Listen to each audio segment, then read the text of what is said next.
in time here, but then if you want to start by saying who you are.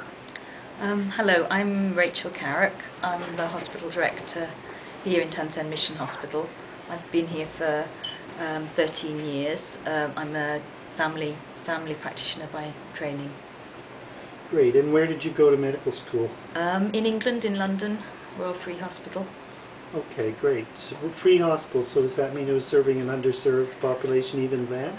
It was when it was founded, when hospitals weren't free, but actually now in England it's all national health. So. Oh, indeed. But it came from a background. Okay.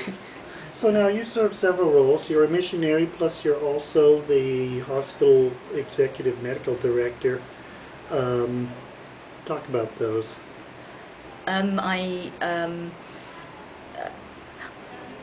Sorry. I can edit out places where this happens, so it's, you don't have to be that formal because I will edit out stuff. Yeah. I mean, I see that there isn't being a missionary and being the hospital director, because I feel that, you know, the whole of your life has to be basically integrated. So the work that I do when I'm looking through the financial reports is just as much part of my missionary calling as anything that may seem to be more spiritual that I'm actually doing. Because I think one of the ways that you can show God's love is how you go about your everyday work. And I think if you don't go about your everyday work with integrity and with love, then it actually cancels out any other message that you might give. But day to day, yes, I suppose I'm involved in a lot of staff issues, a lot of planning and administrative issues, and I also do a little bit of clinical work just so that I don't forget how to do it. I do actually have a still picture of you taken during rounds when we had a patient on the pallet in the floor in the surgical floor, and probably the audience will see the picture of you rounding on the patient on the pallet. How much clinical work do you do as part of a mix of this? I usually do 1 day a week, although when we're short of doctors that sometimes turns into 2 days. Tell me about the size of the hospital and all that. I think that what I worry about is, I think that people who don't know anything somehow think that we're in a hut in a jungle here. No, we're quite a big hospital. We have 165 beds. We have 315 members of staff in total, down from the workshop up to senior admin, and including all the clinical staff. And we see about 73,000 outpatients came in the last year. We saw about 10,000 had about 10,000 admissions, and about 9,000 people came through our emergency room.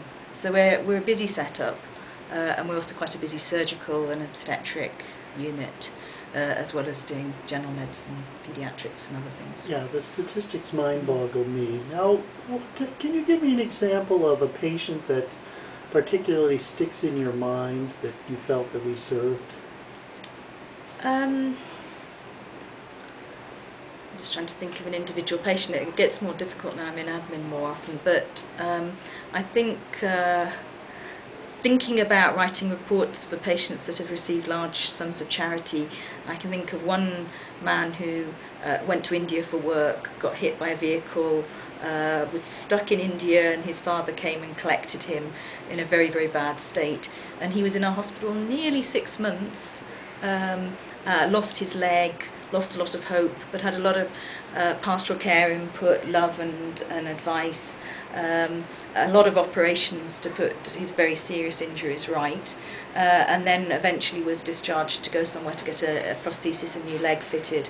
But when he left, he had hope, hope for the future, and he would be able to get some work and support his family again.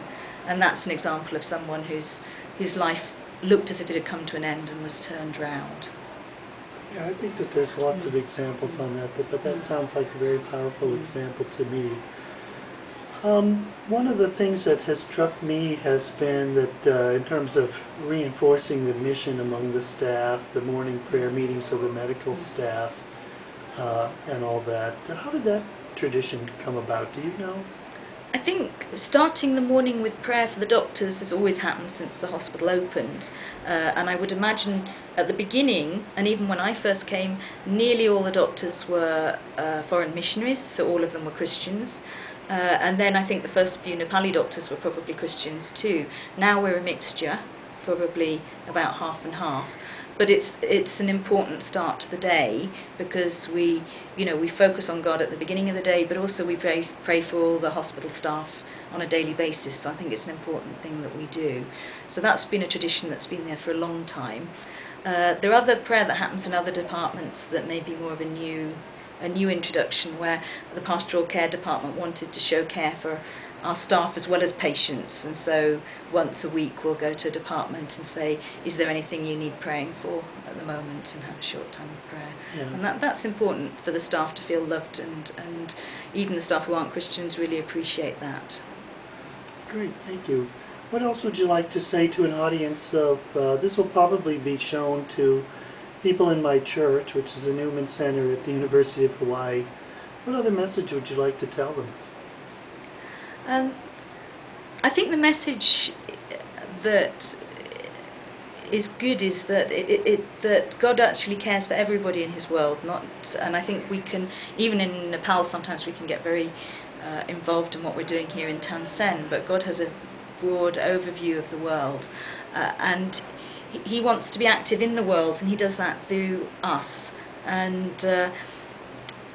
And the important thing is to listen to God where He wants you to be, what He wants you to do, which may be being at home, doing the best job at what you actually do, but to be open if He wants you to be involved in what He's doing in other parts of the world as well. And that might mean going. It might just mean praying every day or once a week for one particular area of the world that you feel particularly that God's sort of given you an interest for, or to support the work financially. But in all those ways, it can be very exciting to be part of the bigger picture of what's happening in the world. Great, thank you so much.